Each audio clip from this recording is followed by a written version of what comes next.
Ningunha empresa presentou a súa oferta para executar a reforma do antigo edificio das colonias que acollerá o novo hangar do Club de Piragüismo Rías Baixas. É a segunda vez que a licitación queda deserta ao presentar un orzamento, din os populares boirenses, insuficiente para a execución da obra. Xa no primeiro procedemento, en agosto de 2022, dende o PP, advertían desta cuestión.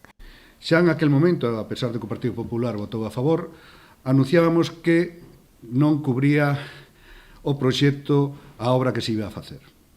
Pasaron meses e así quedou deserta esa primeira licitación sin que ninguna empresa se presentara a dita licitación. Por parte do alcalde e a concelleira se nos dixo que estábamos alarmando a xente cando os verdadeiros responsables desa incompetencia de facer malos proxectos eran eles.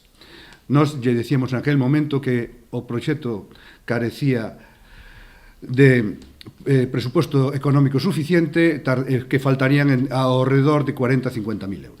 Estiman dende o PP que o prezo de licitación non debería baixar dos 90.000 euros para asumir a suba dos custos de material e de produción. Estamos falando dunha obra aproximadamente 90.000 euros e han sido incapaces de licitala en o plazo dun ano.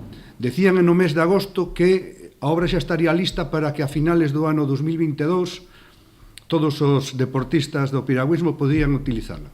Pois xa estamos acabando o maio de 2023 e xa veremos se siguen estos gobernando cando se licitará e cando se iniciará a obra.